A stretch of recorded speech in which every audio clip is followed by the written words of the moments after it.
Halo semuanya, kembali lagi di vlog Ridho Hanif. Dan kali ini kita mau bahas Asus ExpertBook B9. Ini adalah laptop yang sangat spesial, bener-bener mind blowing. Kenapa? Karena ini adalah laptop teringan di dunia, hanya 870 gram. Dan ini juga sangat tipis sekali. Ini cuma 15 mm ya, jadi cuma 1,5 cm ketebalannya. Dan biasanya kalau yang ringan, tipis, apalagi teringan gitu, itu pasti banyak sekali yang dikorbankan. Entah itu baterainya, spesifikasinya. Karena untuk mendapatkan bobot seperti ini, itu sangat-sangat rumit dalam membuatnya. Nah, kali ini kita akan membahas laptop yang sangat spesial ini. Karena meskipun dia ringan, ternyata spesifikasinya dan kemampuannya itu tidak dikorbankan sama sekali. Bahkan outstanding. Jadi, Asus ini menempatkan ini di laptop bisnis untuk bersaing dengan ThinkPad dengan banyak keunggulan yang menurut gue ini benar-benar mind blowing. Saksikan terus video ini, jangan lupa untuk like dan subscribe karena kita akan bahas Asus ExpertBook B9.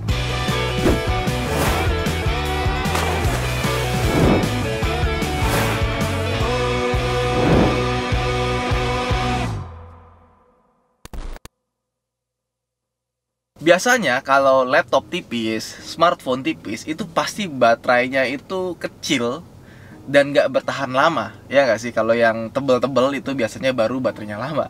Tapi ini enggak. Justru dengan setipis ini, dengan seringan ini, itu dia punya baterai sampai dengan 24 jam. Dan gue udah pakai laptop ini sekitar 10 jam lebih, itu baterainya itu masih ada. Masih ada sekitar ya 30%-an. Kalau gue lihat review-review di luar, itu rata-rata orang bisa pakai 16 jam sampai 18 jam. Gila kan? Rahasia pertama kenapa baterainya bisa sangat awet itu karena dia menggunakan Intel Core i7 generasi ke-10 yang bunyinya seperti ini. Intel Core i7 generasi 10 ini selain kenceng, dia di benchmarknya itu sangat memuaskan hasilnya. Nah, dia ini juga sangat irit daya. Dan juga dia punya baterai yang ukurannya itu tidak kecil. Jadi lebih dari setengah laptop ini pas kita buka itu isinya baterai sampai segini ya.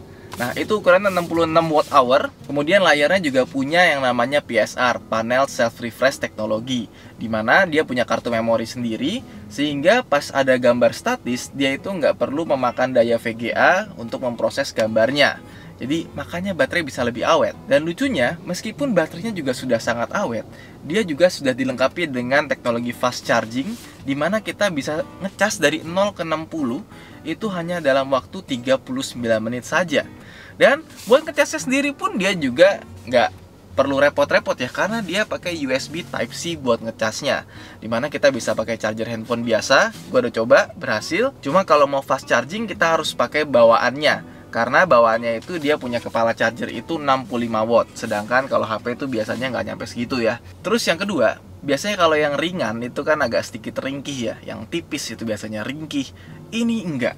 Ini bener-bener rasanya premium dan sudah memenuhi standar military grade, seperti Asus ZenBook UX331 yang dipakai sama Arif Muhammad di lindes mobil, dipakai gue sama Raditya Dika buat main baseball di lindes motor.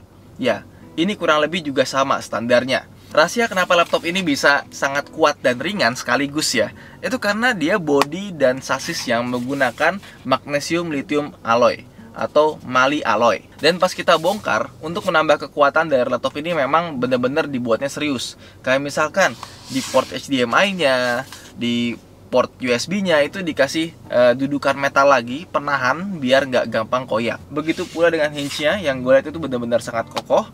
Dan pas kita buka seperti ini ya, ini rasanya premium banget karena pas kita angkat itu bawahnya nggak ikut keangkat. Dan ketika diangkat seperti ini, desainnya itu luar biasa. Gue sangat senang dengan Asus Ergolift karena ketika dinaikin seperti ini, dia kan bawahnya naik ya. Yang pertama, dia bisa membuat laptop itu lebih adem karena sirkulasinya lebih bagus. Dan yang kedua, karena dia ikut naik ke atas, maka posisi mengetik itu akan jauh lebih enak dibandingkan dengan laptop yang rata. Ini enak banget. Terus juga kalau misalkan kita lagi kerja seperti ini, tiba-tiba di sebelah kita itu ada air minum tumpah. Nah, keyboardnya ini dia juga sudah water resistant. Jadi kita nggak perlu khawatir kalau misalkan terjatuh, ketumpahan air, atau segala macamnya. Ini benar-benar sangat aman.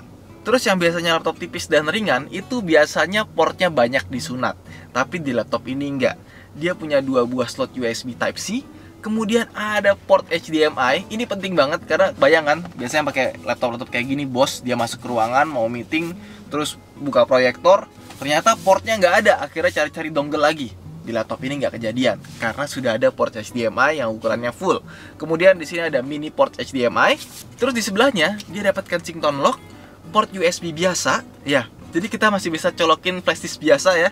Dan satu hal lagi, dia punya port buat mikrofon atau headphone jack. Tapi sayangnya di laptop ini kita nggak menemukan yang namanya memory card reader. Kemudian yang namanya laptop bisnis itu pasti harus banget yang namanya safety, security, keamanan itu penting banget. Nah, dia sudah dilengkapi dengan TPM seperti halnya ThinkPad, Trusted Platform Module, sehingga data-data yang ada di laptop ini sudah transkripsi dengan baik. Kemudian fitur-fitur keamanan lainnya seperti BIOS Lock, USB Storage Blocker, dan Digital File Shredder itu juga ada. Jadi kalau misalkan kita kehilangan laptop, kita mau hapus data secara online, itu bisa banget. Nah, untuk login, yang gue suka dari laptop ini, dia sudah pakai Windows Hello. Jadi dia bisa pakai face recognition, dan kameranya pun juga sudah pakai infrared kamera. Jadi di malam hari tetap dia bisa ngelihat wajah kita. Terus kalau misalkan kita nggak suka pakai wajah ya, karena kan sekarang banyak yang pakai masker tuh. Nah, dia juga bisa pakai fingerprint karena fingerprintnya nggak dihilangin. Di sini juga masih ada fingerprintnya. Jadi kalian nggak perlu tuh yang namanya ngetik-ngetik password lagi buat login ke laptop ini. Yang menurut gue itu cukup mind blowing untuk laptop seringan dan setipis ini ya. Bayangin ya, tipis, ringan, baterainya ternyata awet, ternyata dia tangguh, terus security juga bagus. Nah, sekarang kita ngomongin soal desainnya, karena menurut gue main course-nya itu udah kita bahas tadi di depan ya, soal baterainya, military grade-nya, keentengannya, keringanannya. Terus gimana soal desainnya? Nah, karena dia ini adalah laptop bisnis, otomatis dia nggak boleh terlalu gonjreng ya, nggak boleh terlalu menarik perhatian. Nah, yang pertama mungkin gue bisa bilang ini laptop desainnya sih standar-standar aja ya, kotak, hitam. Dan yang gue suka sebenarnya dari laptop ini itu permukaannya. Jadi magnesium lithium alloy-nya ini itu dikasih coating lagi yang membuat laptop ini agak kasar tapi jadi scratch free. Dan kalau kita kenain tangan gitu ya, jari, itu dia nggak ada fingerprint yang menempel di lapisannya ini. Kalau kita bawa di bawah sinar terik matahari dan kita deketin lagi, ini sebenarnya dia agak kebiruan dan ada glitter-glitternya gitu, yang kesana tuh jadi lebih mewah.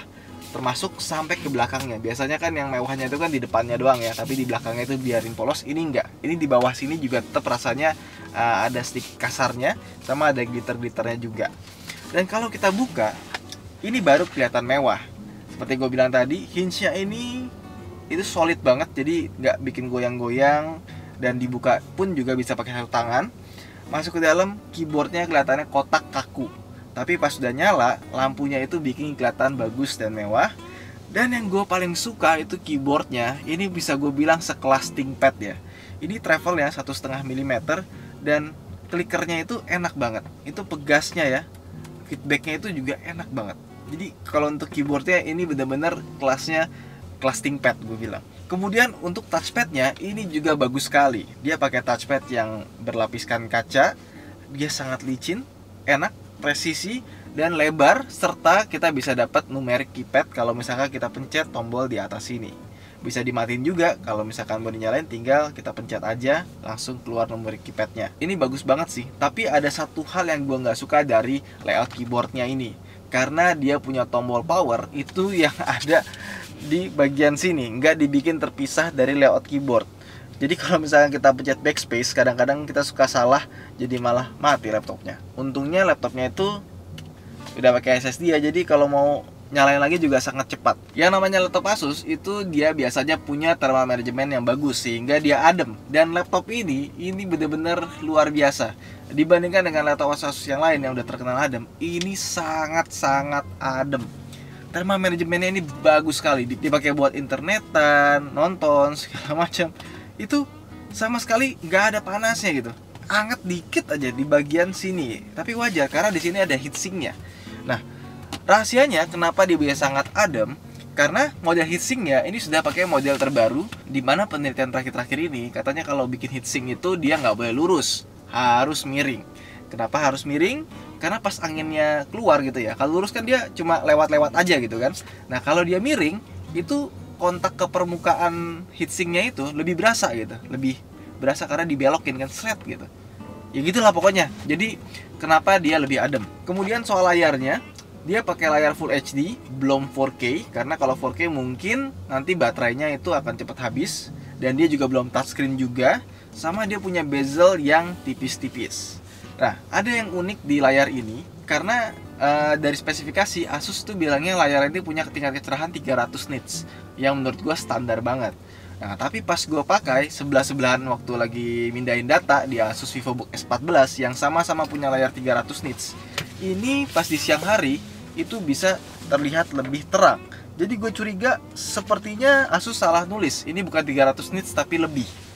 Terus dia juga punya layar anti glare, jadi kalau misalkan kita lagi kerja itu dia nggak mantul-mantul dari sana sini, lebih nyaman dan bikin mata itu nggak cepet lelah. Dan yang paling gue suka itu mikrofonnya sih, karena hasil suaranya itu bagus sekali. Dia punya 4 buah mikrofon di bagian depan, bisa 360 ngambil suaranya, dan ini suaranya sangat bagus. Ngomong-ngomong soal suara, bagaimana dengan output suaranya? Tadi kan kita ngomongin inputnya. Output suaranya ini dia sudah pakai speaker dari Harman Kardon. Untuk laptop setipis ini suaranya bagus. Tapi karena dia punya letak speaker yang ada di bawah sini, kelemahannya kalau kita taruh di bawah kaki kita seperti ini ya, itu suaranya tuh ketutup. Jadi harus kita taruh di atas meja yang rata, baru suaranya bagus. Kenapa nggak ditaruh di atas? Karena laptop ini kan bagian atasnya sini kan sudah waterproof. Kalau ada speaker kebuka gitu nanti kena air, ya bisa rusak. Makanya ditaruh di bawah. Terus bagaimana soal spesifikasinya? Jadi untuk yang top of the line-nya, dia punya Intel Core i7 generasi ke-10 seperti di laptop ini, RAM 16GB dan internal storage 2TB. Tapi untuk yang versi yang kita dapatkan kali ini 1TB saja. Tapi 1TB itu sudah lebih dari cukup ya. Untungnya kalau kalian merasa kurang gitu ya, dia masih ada satu slot lagi untuk memasukkan satu SSD PCIe X4. Jadi dia bisa di-upgrade sampai 2TB kalau misalkan dua-duanya kita isi. Nah, untuk yang 2TB yang top of the line-nya, dia punya harga 36,999 juta rupiah alias 37 juta rupiah. Ya cukup mahal ya. Dan untuk versi yang kita pegang saat ini yang 1TB itu di harga 34,99 atau 35 juta rupiah kurang 1000 rupiah. Dan kalau misalkan menurut kalian kemahalan, tenang aja, Asus juga menyediakan varian yang lebih rendah, yaitu yang menggunakan Intel Core i5 generasi ke-10, RAM-nya 8GB dan storage-nya 512GB. Itu harganya di 26,99 atau 27 juta rupiah.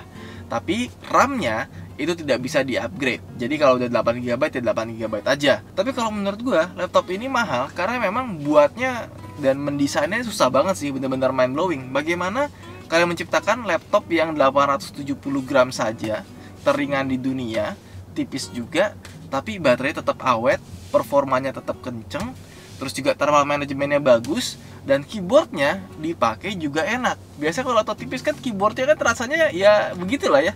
Ini beda. Ini kalian mesti lihat sendiri, mesti coba sendiri baru, oh iya, wajar laptop ini bisa seharga 37 juta karena memang benar-benar mind blowing cara mereka mendesain dan membuat laptop ini sehingga sampai seberkualitas ini.